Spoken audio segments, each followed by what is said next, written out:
Ionic equilibrium. तो अभी ionic equilibrium पढ़ने से पहले बच्चों लोग, तो सबसे पहले हम इक्विलिब्रियम का मीनिंग समझेंगे। इक्विलिब्रियम, ठीक है। तो इक्विलिब्रियम का बहुत सीधा मीनिंग है बच्चों लोग। इक्विलिब्रियम मतलब क्या? विथ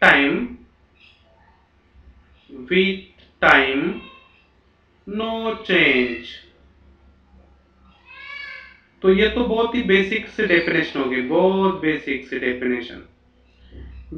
डेफिनेशन हो गई है। मतलब एकदम स्टडी करने से पास हो जाते हैं, ठीक है, ऐसी डेफिनेशन होगी। तो इक्विलिब्रियम मतलब विद टाइम नो चेंज। तो अभी ये जो इक्विलिब्रियम है इसके दो टाइप है स्टूडेंट। मतलब अभी दीवारें अभी कितने दिनों से उसी जगह पे खड़ी है, या कोई एक लोकेशन पे कोई एक ट्री है तो वही लोकेशन पे खड़ा है। जो आपको कई जगह पे थोड़ा सा माउंट वगैरह दिखते, थोड़े से हिल एरिया पे दिखते, हिल वगैरह दिखते, तो फिर वहां पे वो कब से खड़े हैं स्टूडेंट, ठीक है। तो वो एक इक्विलिब्रियम पोजीशन पे है। यस। तो फिर इक्विलिब्रियम जो है स्टूडेंट उसको दो कैटेगरी में डिवाइड किया है। पहला स्टैटिक इक्विलिब्रियम और दूसरा डायनेमिक इक्विलिब्रियम, ठीक है। तो स्टैटिक और डायनेमिक इनके बीच क्या डिफरेंस है वो बताऊंगा मैं आपको। स्टैटिक मतलब क्या और डायनेमिक मतलब क्या, तो मैं आपको एक थोड़ा सा इनके बीच का डिफरेंस बता देता हूँ। पहले तो इक्विलिब्रियम का मीनिंग आपको बताऊंगा। इक्विलिब्रियम मतलब टाइम के हिसाब से जो चेंज नहीं होता है उनको इक्विलिब्रियम बोलना है। बहुत ही बेसिक से डेफिनेशन। तो पहले बेसिक डेफिनेशन को समझेंगे, उसके बाद हम साइंटिफिक डेफिनेशन को जाएंगे, ठीक है। साइंटिफिक डेफिनेशन, तो मैंने अभी जो डेफिनेशन बताई है वो आपकी बेसिक डेफिनेशन। साइंटिफिक डेफिनेशन को हम थोड़ा सा दो तीन एग्जांपल के बाद देखेंगे, ठीक है। तो स्टैटिक इक्विलिब्रियम, डायनेमिक इक्विलिब्रियम।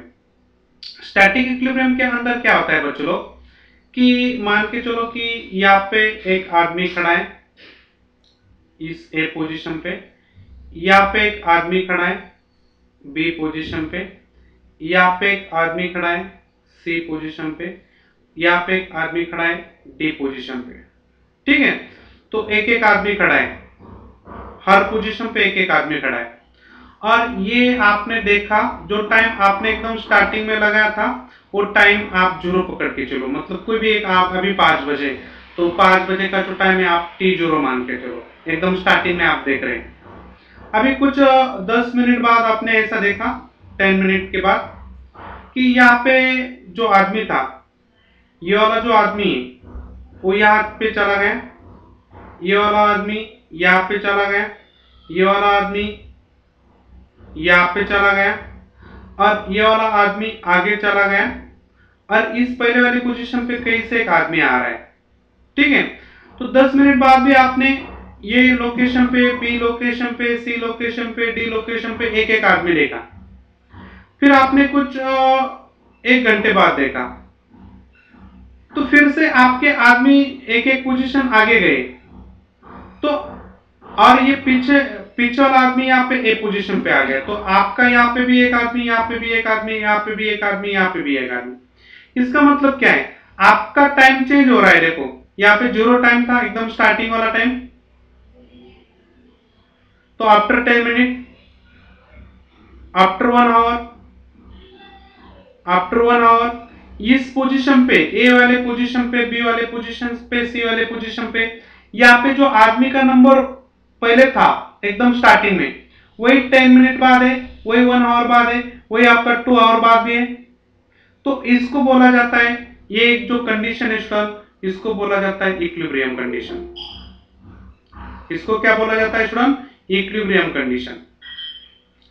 तो बिल्कुल यहाँ पे यदि उस लोकेशन पे पहले जितने आदमी थे उतने ही आदमी यहाँ पे है तो उसको इक्विलिब्रियम बोला जाएगा। तो ये बिल्कुल एक इक्विलिब्रियम की केस है।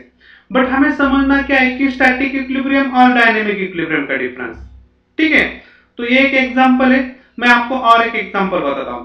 मान के चलो कि यहाँ पे एक आदमी खड़ा है, यहाँ पे एक आदमी खड़ा है, यहाँ पे एक आदमी खड़ा है, यहाँ पे एक आदमी खड़ा है।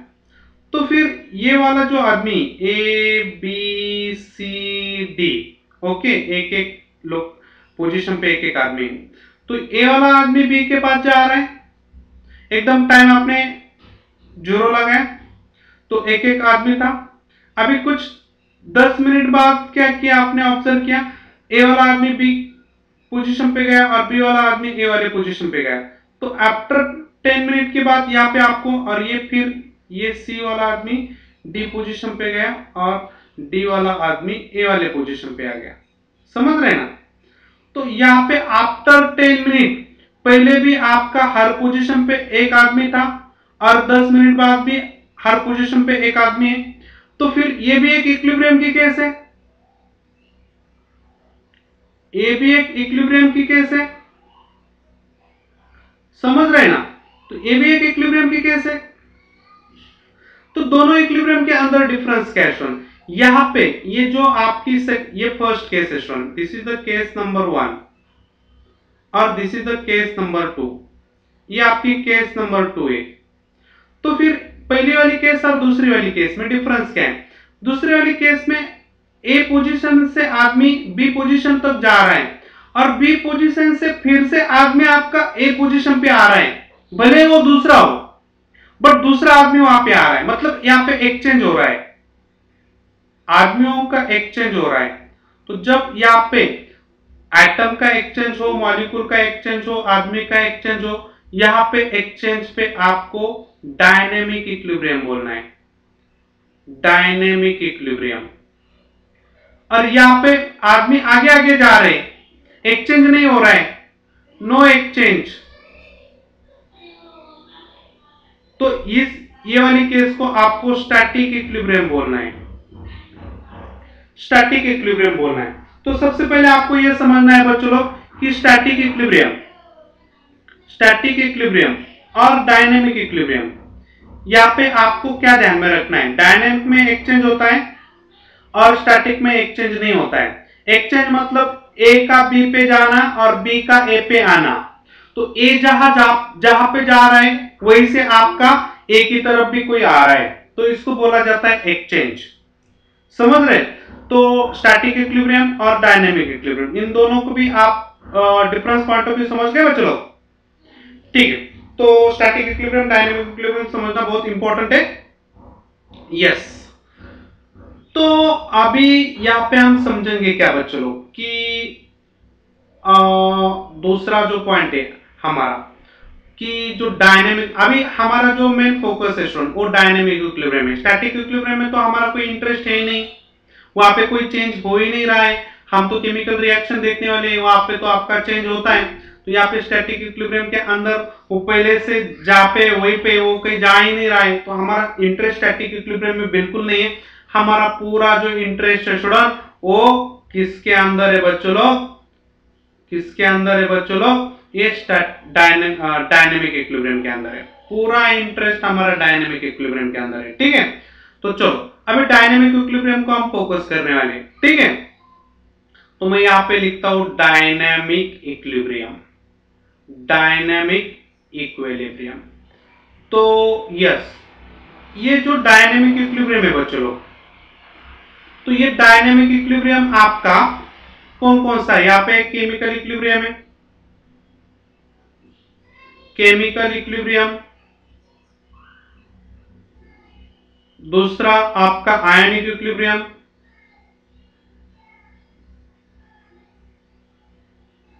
और एक फिजिकल इक्विलिब्रियम है, फिजिकल इक्विलिब्रियम। ठीक है। तो फिजिकल इक्विलिब्रियम पहले एक्सप्लेन कर लेता हूं। यहाँ पे मान के चलो कि यहाँ पे एक बीकर है, इस बीकर के अंदर वाटर के 100 मॉलिक्यूल थे, यहाँ पे 100 मॉलिक्यूल थे, 100 मोल मॉलिक्यूल, ऐसे पकड़ के चलो 100 मोल H2O मॉलिक्यूल है। ठीक है। और यहाँ पे क्लोज कंटेनर किया है, इस बीकर को क्लोज किया है, क्लोज है। ठीक है। और यहाँ पे एम्प्टी स्पेस है, एम्प्टी स्पेस। ठीक है, एम्प्टी स्पेस है। तो फिर यहाँ पे जो एम्प्टी स्पेस है वो खाली ओनली फॉर 30 मॉलिक्यूल बच्चों लोग, 30 मॉलिक्यूल के लिए, 30 मॉलिक्यूल के लिए एम्प्टी स्पेस है और ऊपर से क्लोज किया हुआ है बच्चों लोग। तो फिर यहाँ पे क्या हुआ बच्चों लोग, जब H2O अभी यहाँ पे अभी तो लिक्विड स्टेट में है, और ये H2O आपका ऊपर गैस में जा रहा है, तो चाहे वो वेपोराइजेशन प्रोसेस से जाए या इवापोरेशन प्रोसेस से जाए, बट वो H2O आपका वेपर के अंदर जा रहा है, तो आगे जा रहा है। लिक्विड का वेपर में जाना मतलब फॉरवर्ड डायरेक्शन, इसको आप फॉरवर्ड डायरेक्शन बोल सकते हैं। फॉरवर्ड डायरेक्शन मतलब आगे जाना, ठीक है। तो एक लिक्विड का गैस बनना एक फॉरवर्ड डायरेक्शन है, इसको आप क्या बोलते हैं, रेट ऑफ इवापोरेशन, या इसको आप रेट ऑफ वेपोराइजेशन भी बोल सकते हैं। Rate of vaporisation boiling point पे हो रहा है तो यहाँ पे वेपोराइजेशन बोल दीजिए, और बिलो द बॉइलिंग पॉइंट हो रहा है तो इवापोरेशन बोल दीजिए। वेपोराइजेशन बॉइलिंग पॉइंट पे होता है, evaporation below the boiling point होता है, ठीक है। तो फिर यहाँ पे आगे जाने का जो रेट है, तो यहाँ पे पहले तो आपके 100 मॉलिक्यूल थे, एकदम टाइम आपने 0 लगाया था, एकदम टाइम 0 पे आपके सब मॉलिक्यूल लिक्विड में थे, और H2O वेपर के मॉलिक्यूल वहां पे कुछ भी नहीं थे, पूरा का पूरा एम्प्टी था। यहाँ पे मैंने ऑलरेडी लिख के दिया, एम्प्टी था पूरा का पूरा। तो फिर यहाँ पे एकदम जो टाइम आपने चालू किया, घड़ी देखना चालू किया, वहां पे आपके 100 मॉलिक्यूल H2O में थे और 0 मॉलिक्यूल वेपर के अंदर थे। आपने क्या किया, 10 मिनट बाद आपने देखा कि यहाँ पे 90 मॉलिक्यूल बचे, तो इस 90 को आप 100 - 10 लिख सकते हैं। तो फिर यहाँ पे 10 मॉलिक्यूल आए। आपने 20 मिनट बाद क्या किया, यहाँ पे आपको 80 मॉलिक्यूल दिखे, इसका मतलब यहाँ पे 100 - 20, तो यहाँ पे आपको 20 का यहाँ पे एट टाइम 20 मिनट बाद 20 मॉलिक्यूल दिखे। उसके बाद आपने 30 मिनट बाद यहाँ पे 70 मॉलिक्यूल दिखे, तो यहाँ पे 100 - 30 लिख सकते हैं, तो यहाँ पे 30। आफ्टर 30 मिनट मतलब यहाँ पे 1 घंटे के बाद, तो H2O लिक्विड के आपके 70 थे, H2O वेपर के आपके 30 थे। आफ्टर 2 आवर यहाँ पे 70, यहाँ पे 30। आफ्टर 3 आवर यहाँ पे 70, यहाँ पे 30। इसका मतलब क्या है कि आपका 30 मिनट बाद आपके जो रिएक्टेंट और प्रोडक्ट, मतलब आपका लिक्विड स्टेट में और वेपर स्टेट में जो मॉलिक्यूल थे वो आपके सेम थे, मतलब चेंज नहीं हो रहे थे। देखो यहाँ पे 30 कोई चेंज नहीं, यहाँ पे 70 कोई चेंज नहीं, समझ रहे ना। तो यहाँ पे after 30 minute no change in reactant molecule and product molecule के अंदर कोई चेंज नहीं है, ऊपर से आप कोई ऐड भी नहीं कर रहे, ठीक है। तो ये जो 30 मिनट के पहले ये जो रिएक्शन है इसको बिफोर इक्विलिब्रियम बोला जाएगा, बिफोर इक्विलिब्रियम।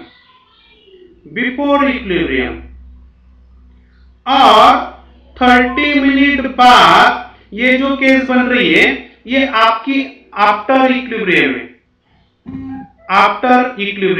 या आप बोल सकते हैं एट इक्विलिब्रियम, या एट इक्विलिब्रियम बोल सकते हैं। ये इक्विलिब्रियम एस्टेब्लिश की हुई केस है, या इक्विलिब्रियम यहाँ पे बन चुका है, ठीक है। ये इक्विलिब्रियम वाली केस है 30 मिनट के बाद, क्योंकि आपके number of moles of liquid वो चेंज नहीं हो रहे, वो तो सेम ही है। फिलहाल अभी यहाँ पे समझना क्या है बच्चों कि अभी तो रिएक्शन इक्विलिब्रियम पे आ गई, यहाँ पे आपके लगभग 30 मॉलिक्यूल तो आ गए, यहाँ पे 30 मॉलिक्यूल, यहाँ पे आपके 70 मॉलिक्यूल बचे, ठीक है। लिक्विड स्टेट में 70 है और वेपर स्टेट में आपके 30 है।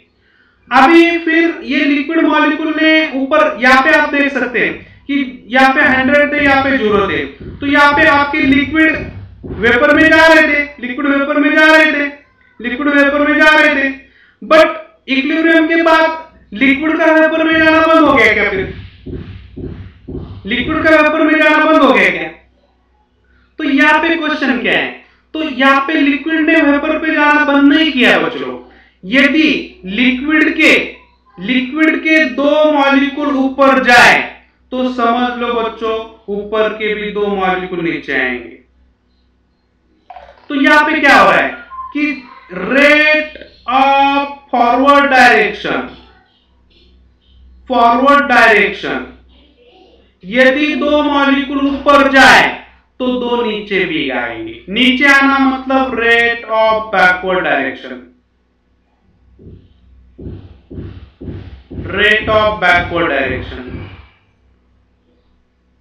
नीचे के 10 मॉलिक्यूल ऊपर गए तो ऊपर के भी 10 नीचे आएंगे।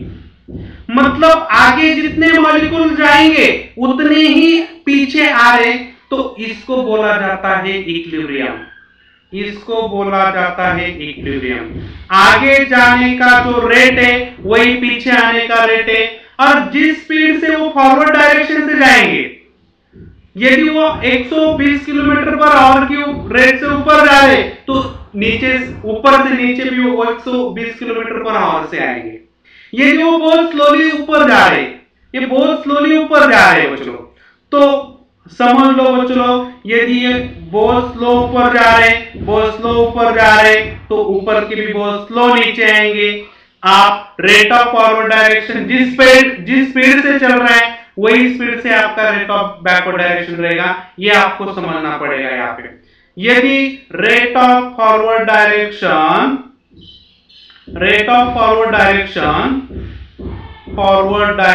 स्पीड और बैकवर्ड डायरेक्शन का स्पीड वो सेम रहेगा, और number of molecule also same. मतलब ऊपर दो मॉलिक्यूल जाएंगे तो ऊपर के भी नीचे दो आएंगे, मतलब नंबर ऑफ मोल मॉलिक्यूल भी सेम रहेंगे और उनका आने का जाने का स्पीड भी सेम रहेगा। कब रहेगा ये सेम? आफ्टर इक्विलिब्रियम, 30 मिनट बाद। उसके पहले आपका ऐसा हो सकता है कि रिएक्टर के अंदर नंबर ऑफ मॉलिक्यूल ज्यादा थे, तो अभी रिएक्टेंट से मतलब लिक्विड स्टेट से आपके गैस स्टेट में ज्यादा मॉलिक्यूल जा रहे थे, तो फॉरवर्ड का रेट ज्यादा था और बैकवर्ड का रेट बहुत कम था। बैकवर्ड भी आते होंगे, 10 मॉलिक्यूल ऊपर जाते होंगे तो एक मॉलिक्यूल नीचे आता होगा, तो बैकवर्ड भी मॉलिक्यूल आते होंगे, फॉरवर्ड ज्यादा जाते होंगे, बैकवर्ड कम आते होंगे। बट इक्विलिब्रियम के बाद वो रेट दोनों का सेम हो गया। समझ गए ना बच्चों? तो समझना बहुत इंपॉर्टेंट है। आफ्टर इक्विलिब्रियम जितने मॉलिक्यूल आगे जाएंगे उतने ही मॉलिक्यूल पीछे आएंगे, जितनी स्पीड से आगे जाएंगे उतनी स्पीड से नीचे आएंगे। स्लोली जाएंगे स्लोली नीचे आएंगे, स्लोली ऊपर जाएंगे स्लोली नीचे आएंगे। यहाँ पे आपको समझना यह पड़ेगा बच्चों कि H2O लिक्विड और H2O वेपर, यहाँ पे आपके नो केमिकल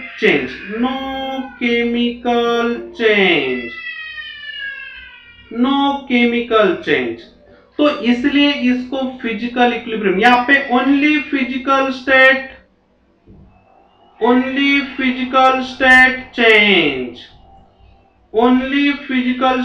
चेंज हो रही है। समझ रहे ना? तो इसको बोला जाता है फिजिकल इक्विलिब्रियम। यस बच्चों लोग समझ में आ गया? यस आप बोल दीजिए स्टूडेंट, साउंड के थ्रू आप बोल दीजिए। आप कुछ नहीं बोलेंगे तो मुझे कुछ समझ में नहीं आएगा, ठीक है? तो फटाफट बोल दीजिए, मैं आपके रिप्लाई नहीं देख रहा हूं, ठीक है?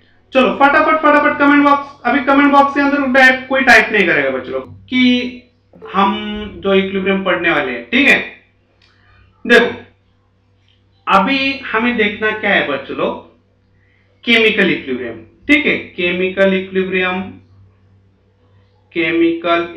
अभी केमिकल इक्विलिब्रियम हमने ऑलरेडी स्टडी किया है, और केमिकल इक्विलिब्रियम को स्टडी करने के बाद हमारा जो पॉइंट चल रहा है वो आयनिक इक्विलिब्रियम है, ठीक है? तो ये दोनों टॉपिक आपको एक साथ पढ़ना है, ठीक है? तो ठीक है, अभी तो हम आयनिक इक्विलिब्रियम को फोकस कर रहे हैं, अभी, क्योंकि केमिकल इक्विलिब्रियम को हमने ऑलरेडी फिनिश किया है। यस, तो अभी यहाँ पे आयनिक इक्विलिब्रियम मतलब क्या बच्चों लोग, ठीक है? तो ये एक डायनेमिक इक्विलिब्रियम है, आपने ऑलरेडी फिजिकल इक्विलिब्रियम को देखा। अभी आयनिक इक्विलिब्रियम मतलब क्या, उसके पहले आपको एक छोटी सी टर्म बता देता हूं बच्चों लोग, ठीक है? मान के चलो कि यहाँ पे आपका ए मॉलिक्यूल है, और इसकी कुछ केमिकल रिएक्शन हुई, वो बीक के अंदर चला गया। यहाँ पे पिछले वाली स्लाइड पे आपको एक और बात समझनी पड़ेगी स्टूडेंट, ये कंटेनर जो क्लोज था इसको यदि आप निकाल देंगे तो ये केस कभी इक्विलिब्रियम एस्टेब्लिश नहीं करेगी, नेवर अटेंड इक्विलिब्रिया, ये केस कभी इक्विलिब्रिया अटेंड नहीं करेगी बच्चों। जहां पे भी आपके गैस होते हैं, गैस, वहां पे आपको कंटेनर को क्लोज करना पड़ेगा, तो वो आपकी केस इक्विलिब्रियम में आ सकती है, अदरवाइज इक्विलिब्रियम में आने का कोई चांस नहीं है।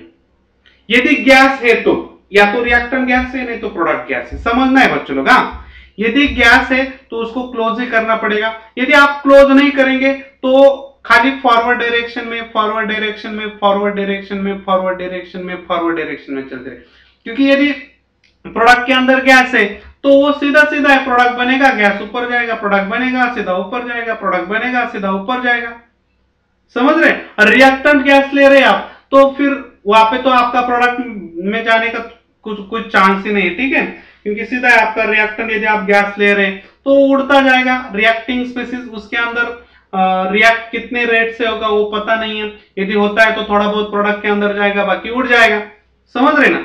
इसलिए उसको क्लोज करना बहुत इंपॉर्टेंट है, तो आपका इक्विलिब्रियम शो करेगा, अदरवाइज इक्विलिब्रियम बिल्कुल शो नहीं करेगा, ठीक है।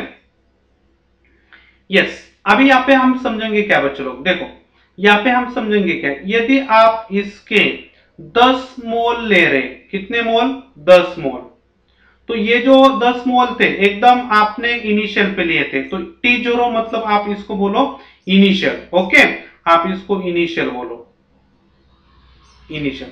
तो B का इनिशियल पे तो कोई B बन नहीं सकता, 0 रहेगा। तो उसके बाद क्या हुआ, आपका 20 मिनट बाद इस 10 में से आपके 2 मॉलिक्यूल आगे गए, 2 मोल, तो यहाँ पे 2 मोल बने। उसके बाद आपका 1 घंटे के बाद 10 में से आपके 3 मोल आगे गए, तो यहां पे इसके 3 मोल बने। उसके बाद 2 घंटे के बाद 10 में से 4 आगे गए, तो यहां पे आपके 4 बनेंगे। तो अभी यहां पे आपका चेंज हो रहा है, देखो रिएक्टेंट का भी चेंज हो रहा है, प्रोडक्ट का भी चेंज हो रहा है, चेंज हो रहा है यहां पे।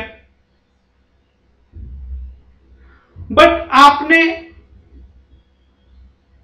3 आवर बाद देखा कि 10-4 था, यहां पे 4 मोल थे। उसके बाद आपने जब देखा 5 आवर बाद, तो यहां पे आपके 6, यहां पे 4, यहां पे 6, यहां पे 4। तो इस टाइम के बाद मतलब कौन से टाइम के बाद, आफ्टर 2 आवर, ये जो रिएक्शन है वो इक्विलिब्रियम उसने अटेंड किया। क्या अटेंड किया बच्चों लोग, इसने इक्विलिब्रियम को अटेंड किया। तो फिर इसने यदि इक्विलिब्रियम को अटेंड किया है तो हम क्या करेंगे स्टूडेंट, और ये बिफोर इक्विलिब्रियम वाली केस है, this is the before equilibrium, before equilibrium, ठीक है। तो आपको इक्विलिब्रियम एकदम 0 है, आप इक्विलिब्रियम एकदम आपको 0 मालूम है, वैसे मैं आपको पढ़ा रहा हूं, ठीक है। तो आप उसके बारे में चिंता मत करिए, आपका इक्विलिब्रियम एकदम 0 है, कुछ मालूम नहीं आपको इक्विलिब्रियम, वैसे आपका मीटर सेट करिए, तो उसी हिसाब से मैं आपको पढ़ा रहा हूं। बिफोर इक्विलिब्रियम और ये आफ्टर इक्विलिब्रियम, तो मैं क्या कर रहा हूं बच्चों लोग, यहाँ पे प्रोडक्ट के अंदर का जो कॉन्सेंट्रेशन है और रिएक्टेंट के अंदर का जो कॉन्सेंट्रेशन है, इनका रेशो लेना चाहता हूं, ठीक है। अभी इनका रेशो क्यों ले रहा हूं मैं, देखो मैं आपको बताता हूं कि यहां पे rate of forward direction is equal to rate of backward direction, backward direction, इसको आप क्या बोलते हैं बोलो, इसको आप क्या बोलते हैं, रेट ऑफ फॉरवर्ड डायरेक्शन और is equal to rate of backward direction, इसको आप बोलते हैं इज कॉल्ड एज इक्विलिब्रियम।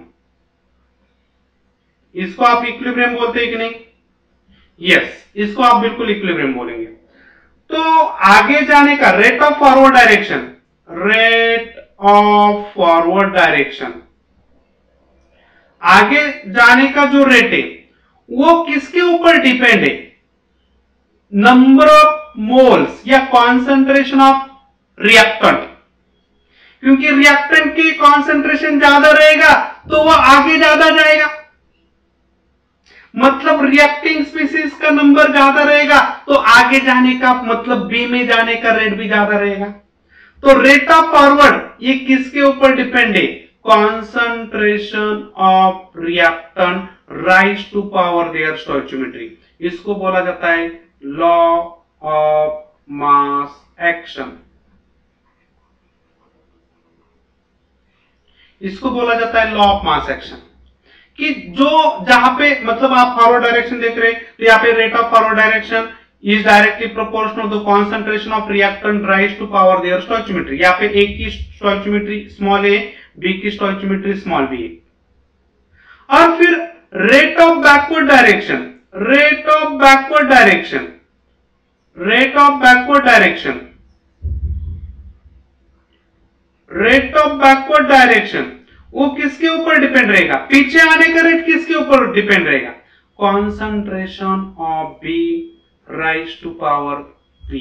ध्यान में रखना, पीछे आने का रेट जितने बी ज्यादा रहेंगे उतना वो पीछे ज्यादा आएगा। यदि बी कम है तो पीछे आने का रेट भी कम, यदि बी का नंबर ज्यादा है तो पीछे आने का नंबर रेट भी ज्यादा रहेगा। समझ रहे ना?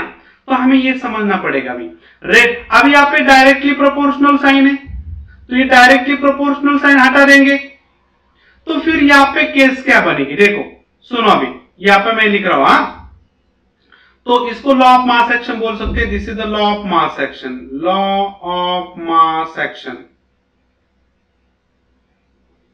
ठीक है, लॉ ऑफ मास एक्शन। तो फिर यहाँ पे इसका फॉर्मूला क्या हो जाएगा? मैं रेट ऑफ फॉरवर्ड डायरेक्शन ऐसे लिख रहा हूं, R F for rate of forward direction. यहाँ पे ये जो डायरेक्टली प्रोपोर्शनल साइन है तो अभी ये आपका कांस्टेंट है, मैं कांस्टेंट क्यों है वो भी बताऊंगा आपको, ठीक है। नेक्स्ट पेज पे यहाँ पे एक कांस्टेंट बताता हूं आपको, देखो यहाँ पे देखो, यस, यदि आपका आगे जाने का rate of forward direction is directly proportional to concentration of A rise to power, तो यहाँ पे R F divide by concentration of A rise to power A is equal to आपका एक कांस्टेंट बनता है, उसको आप फॉरवर्ड डायरेक्शन का कांस्टेंट बोलिए, ठीक है। तो फिर क्या हो जाएगा आपका equation? Rate of forward direction is equal to rate constant for forward direction into concentration of A rise to power A. और ये तो हो गया आपका फॉरवर्ड डायरेक्शन के लिए। फॉरवर्ड डायरेक्शन के लिए बोलो, बैकवर्ड डायरेक्शन के लिए क्या हो जाएगा? यहाँ पे rate of backward direction is directly proportional to the concentration of B rise to power B. तो यहाँ पे क्या हो जाएगा कि आपका rate of backward direction divide by concentration of B rise to power B is equal to आपका rate for backward direction का कांस्टेंट। क्योंकि इनका दोनों का रेशो, ये दोनों भले ही चेंज हो जाए बट इनका रेशो चेंज होने वाला नहीं है, तो फिर यहाँ पे आपका R B rate of backward direction is equal to K B for backward, हाँ, के फॉर कांस्टेंट है, ठीक है। तो into concentration of B rise to power B. तो यहाँ पे मैंने ऐसा लिखा है, देखो, rate of forward direction is equal to rate constant for forward direction into concentration of A rise to power A. तो this is equation number 1 and this is the equation number 2, or we know that son ki what is the equilibrium? What is the equilibrium? Equilibrium means kya है son?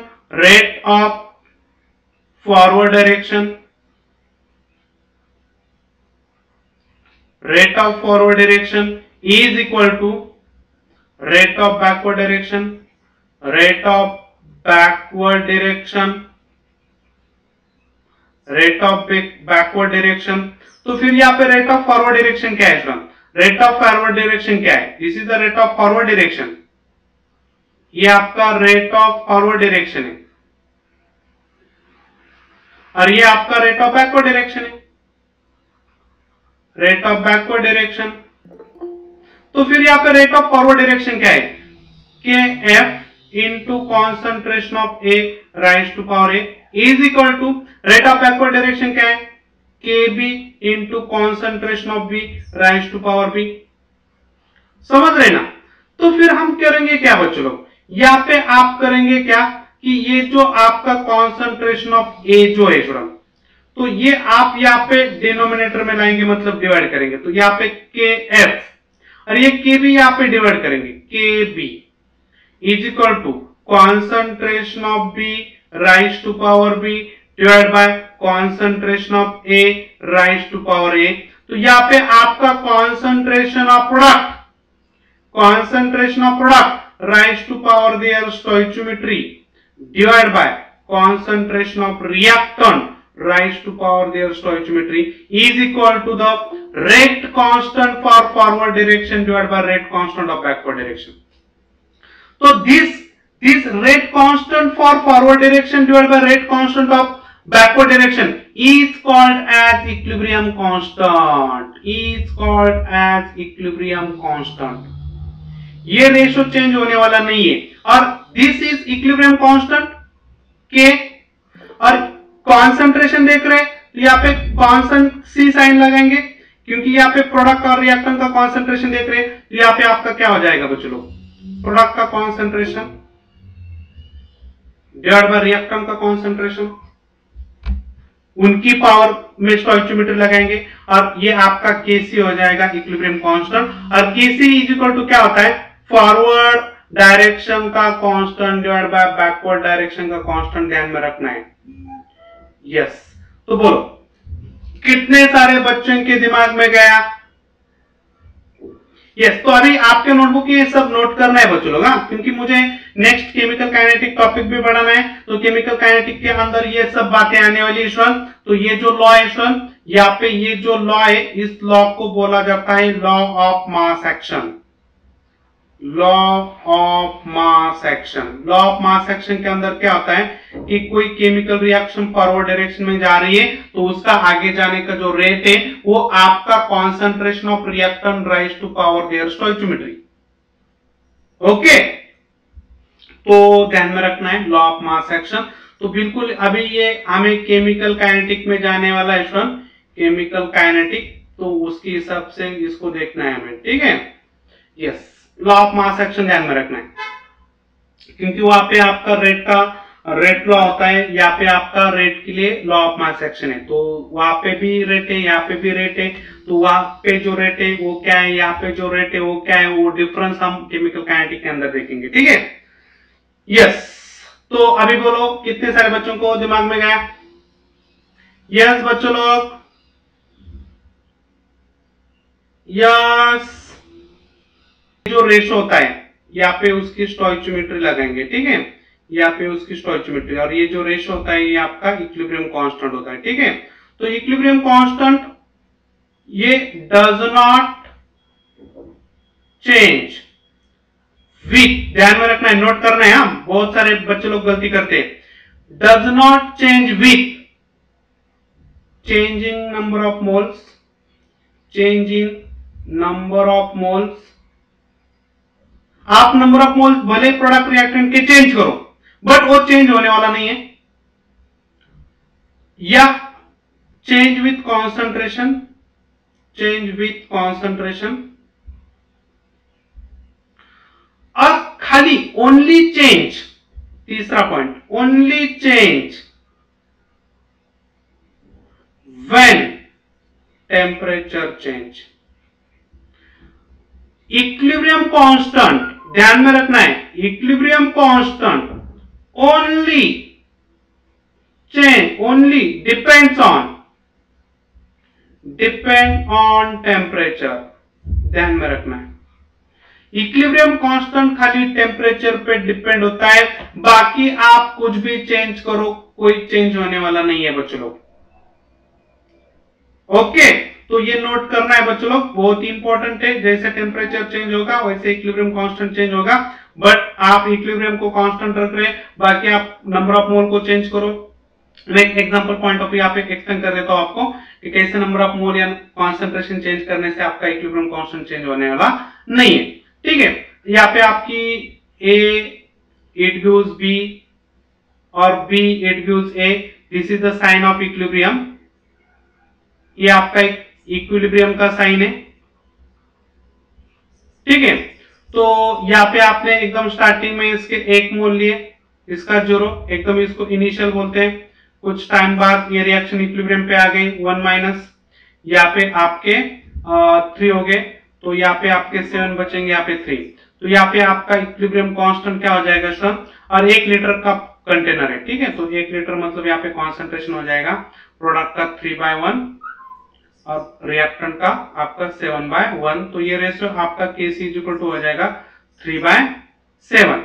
Yes, अभी इसी class के अंदर आपने A फिर से डाल दिया 10 मोल, यही रिएक्शन आपने 10 मोल पे की, जहां पे 1 था वहां पे 10 लेना है, तो यहाँ पे आपके यहाँ पे 0.7, यहाँ पे 0.3, 0.3, यहाँ पे 0.7। ठीक है, तो ये रेशियो आपका 3/7 आएगा।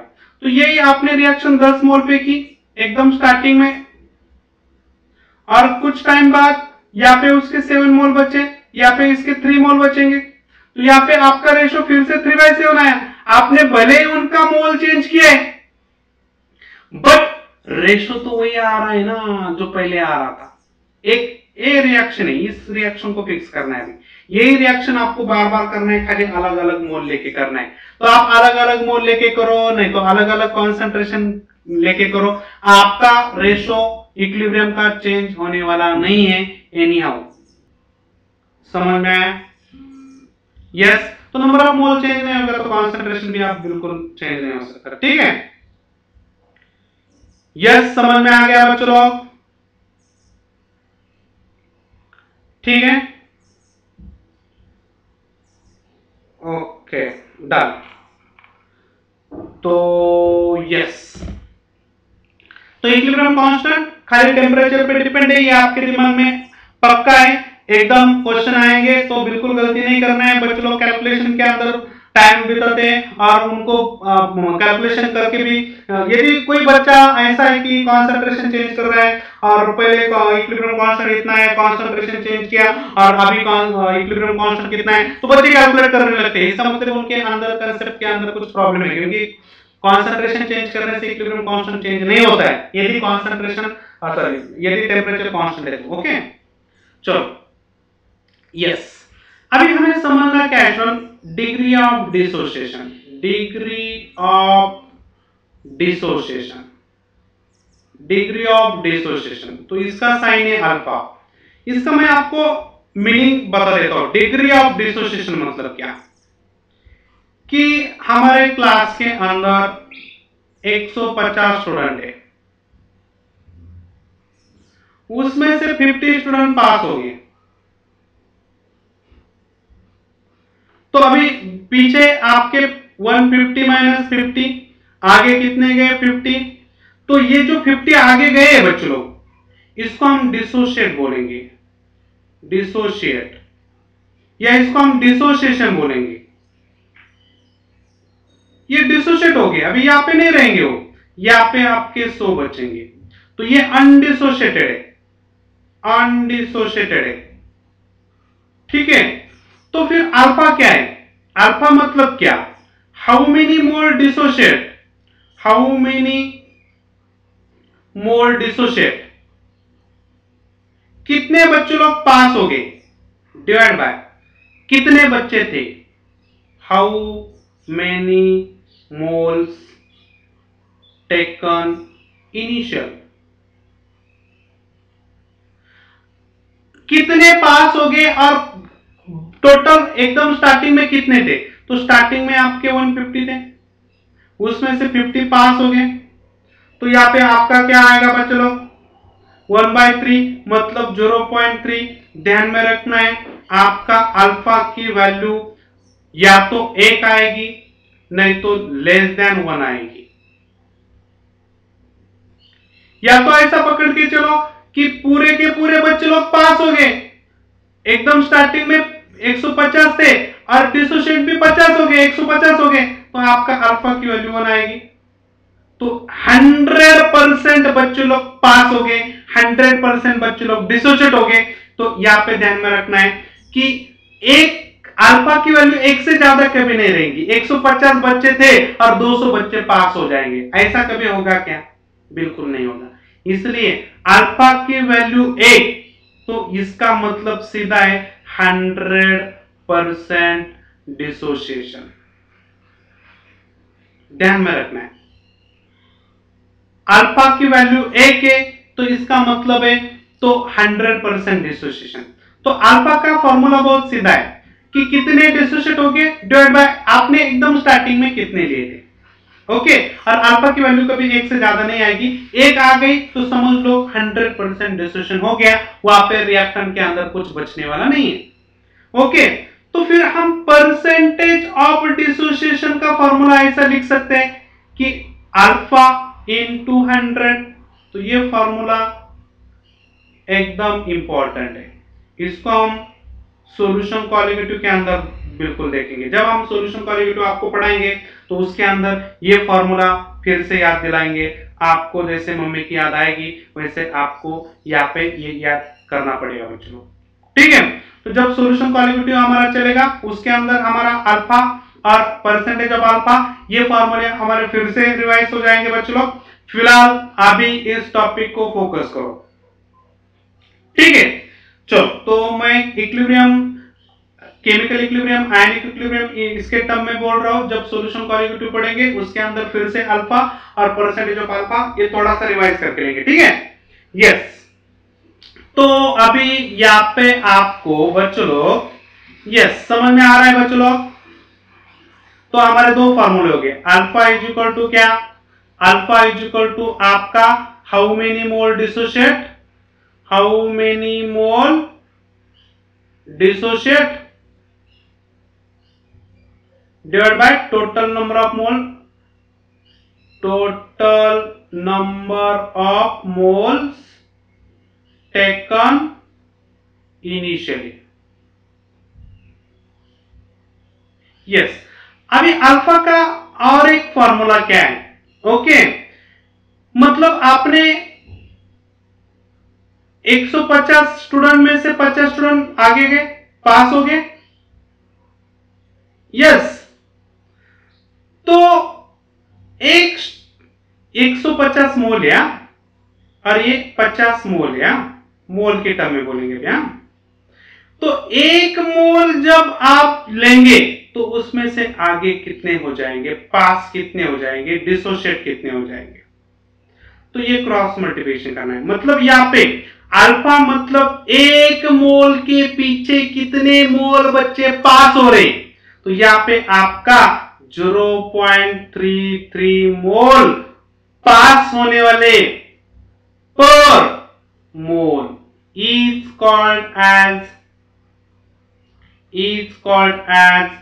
degree of dissociation। इसको हम क्या बोलेंगे?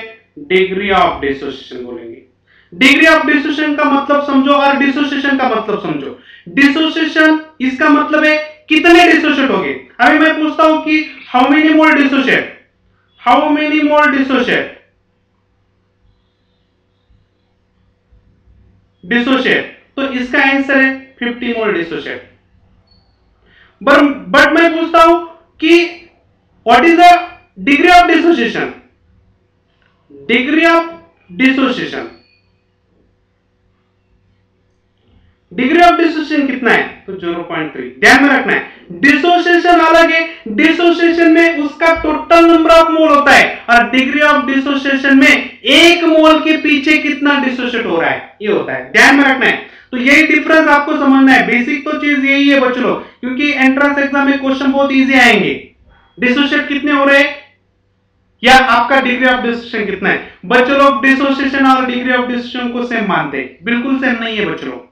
यहाँ पे मैंने आपको ऑलरेडी बताया डिसोसिएशन मतलब क्या और डिग्री ऑफ डिसोसिएशन मतलब क्या। डिग्री ऑफ डिसोसिएशन मतलब एक मोल के पीछे कितने आगे जा रहे हैं, और डिसोसिएशन मतलब क्या, आपके 150 में से आगे कितने जा रहे हैं, आपने जो पहले एक्चुअल लिया था उसमें से आगे कितने जा रहे हैं।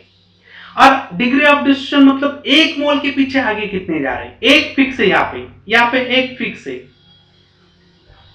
समझ रहे। डिग्री ऑफ डिसोसिएशन कभी एक से ज्यादा नहीं होता है, बट डिसोसिएशन आपका कितना भी हो सकता है इंफिनिटी तक, क्योंकि आप यदि 100 ले रहे तो आपके 50 हो सकता है, 70 हो सकता है, आप 1000 ले रहे तो आपका 500 हो सकता है, 700 हो सकता है, 900 हो सकता है, 1000 हो सकता है। समझ रहे ना बच्चों, तो समझना बहुत इंपॉर्टेंट है। यहाँ पे अल्फा का फॉर्मूला, हाउ मेनी मोल